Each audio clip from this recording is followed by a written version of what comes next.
I think that people need to understand that I truly am innocent, and my case, yes, it's about me and my family, but it's also about the criminal justice system as a whole. The federal judge expressed his deeply felt concerns about the substantial evidence of actual innocence of Rob Will. This is not real. This can't be happening. I've been locked up almost 20 years. I mean, I have faith that the right thing will be done. There are countless people doing hard time in American prisons for crimes they didn't commit. I've interviewed dozens of them for my podcast. Now, we're bringing these powerful stories to your screens each week. I'm Jason Flom, and this is Wrongful Conviction. Rob Will was convicted of the murder of a Texas police officer, and he's been sitting on death row for over 18 years.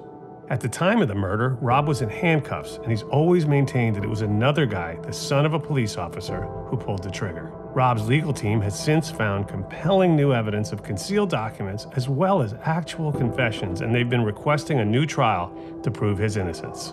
This is his story.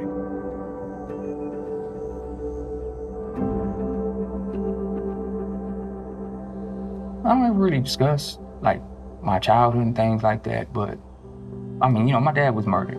I mean, he'd been in and out of prison, and I had other family members who are very criminal, I guess. I have family who are like maniacs and geniuses, and sometimes a little mix of both. And I remember just never having anyone to talk to. Like, even after my dad was murdered, I didn't ever talk to anyone at all about it. And getting older, you kind of realize how bad that is.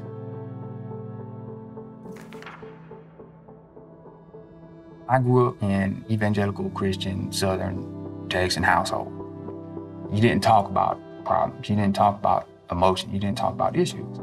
I wanted to get a degree in child psychology. Okay, I could help children who went through the same thing I went through that didn't have anyone to talk to, right? He had gone to school and had a very good GPA and was starting to make his way in the world with a young baby at home, and then things went as far off the rails as they possibly could.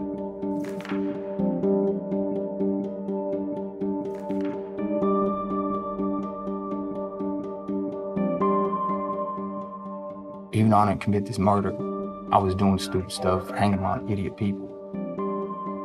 And I'm responsible for that. I'm responsible for engaging in activity that I should have known could have led to bad things. One of the neighbors called 911 saying that there's a theft. A patrol vehicle arrives at the scene a few minutes later. Deputy Michael Kelly was in that patrol vehicle, and also Deputy Barrett Hill. When they arrive, Rob and Rosario, they both begin to run away.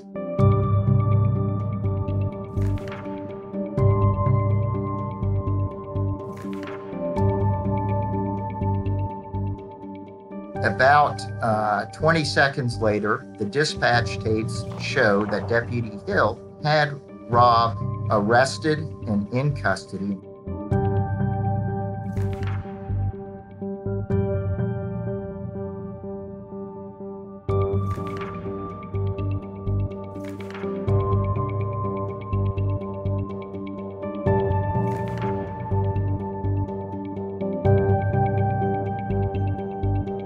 I ran away.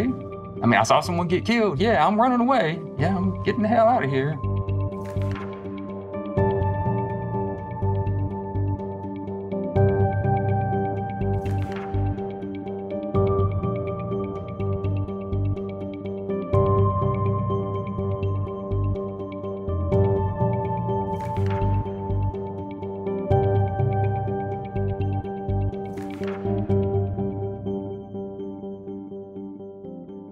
We know that Rob was shot in the process in his left hand, right? At the time of trial, it was the state's theory that Rob had this firearm before the murder, somehow shot himself, handcuffed, and miraculously freed himself of these handcuffs.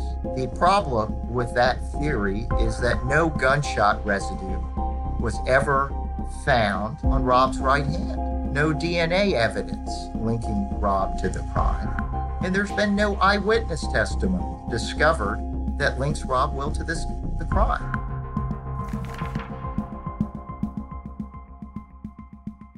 You want to think that the system is righteous, the system is honorable, those in people in positions of power are going to do the right thing. I mean, I didn't understand anything about the system as a whole.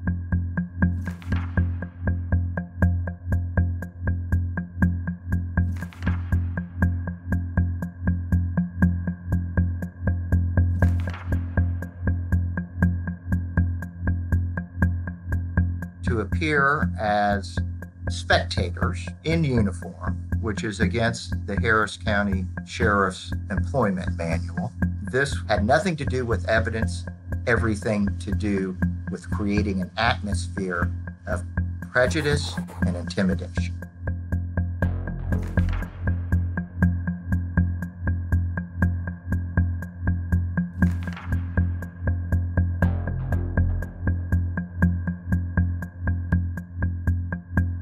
They didn't turn over some of the main physical evidence in my case. They waited a year and a month until the day before trial. Just look at the physical evidence. The prosecutors have created this narrative like, you know, look how he acted afterwards, right? But they don't even want to talk about the actual physical evidence in my case. I think that's very important. Documents that were concealed that should not have been concealed by the district attorney's office that Rob's trial team could have used, could have developed, and could have presented as evidence.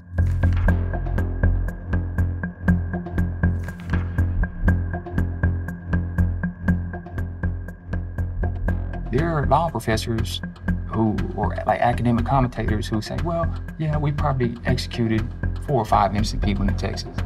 It's not okay. It is not okay at all. Just because there's so many biases against criminal defendants, it's like, well, you know, these guys are kind of bad anyways, you know, they're doing bad stuff, so, well, I'm not too concerned with it, but no, it's not okay.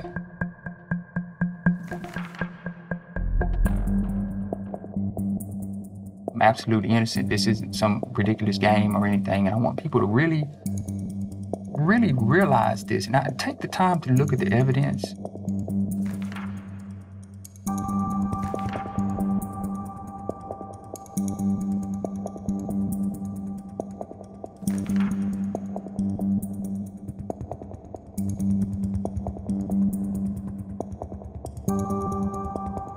The state said that Rosario only had about 8 seconds to cover about 300 feet.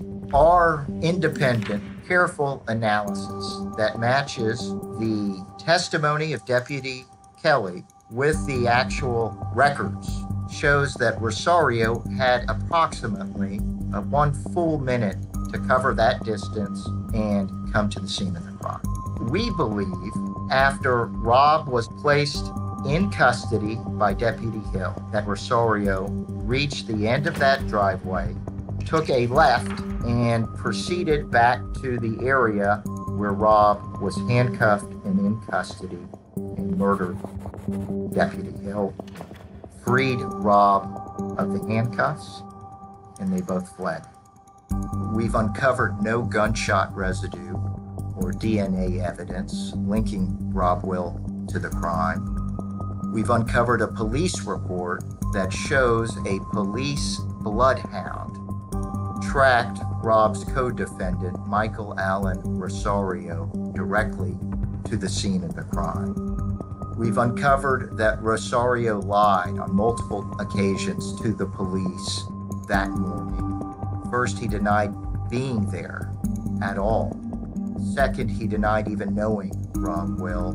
And third, he denied any knowledge of the gun used to murder Deputy Hill, only to walk back that denial in a later statement to the police. If Rob were the shooter and in such close proximity to Deputy Hill, he and his clothes would have been drenched with Deputy Hill's blood. That's not the case.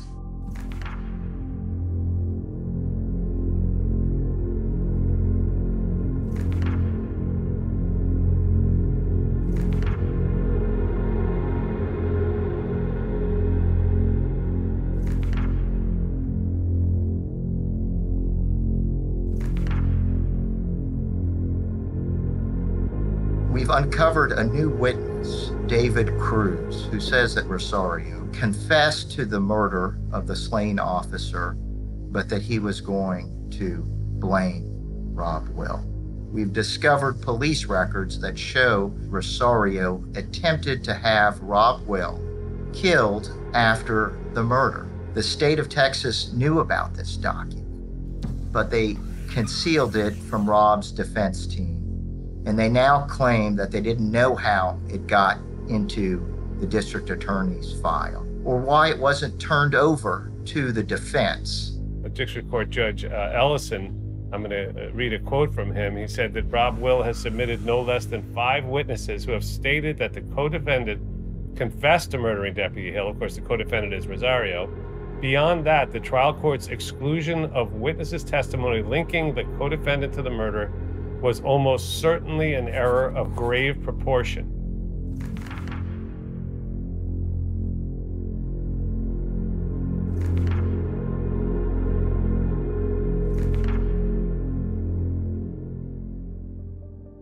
If you're gonna seek the death penalty against someone, let's make it a fair fight.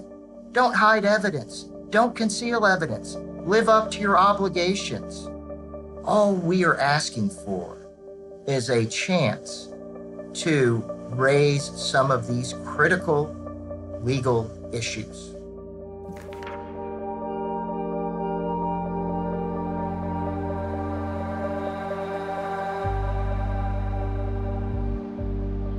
The fact that he has been on death row almost 24 hours a day in solitary confinement can maintain the intellectual and emotional fortitude to engage in his artwork, which is truly exceptional. I was artistically inclined. I do drawings and little sketches and stuff as a kid, but I didn't have any like formal art classes or anything. Sometimes the officers say, "Oh, he has some really good art." Yeah, I think it's just the power of art, though, can kind of captivate people. Some of the staff are really supportive of my art. And, you know, I teach art to a lot of inmates.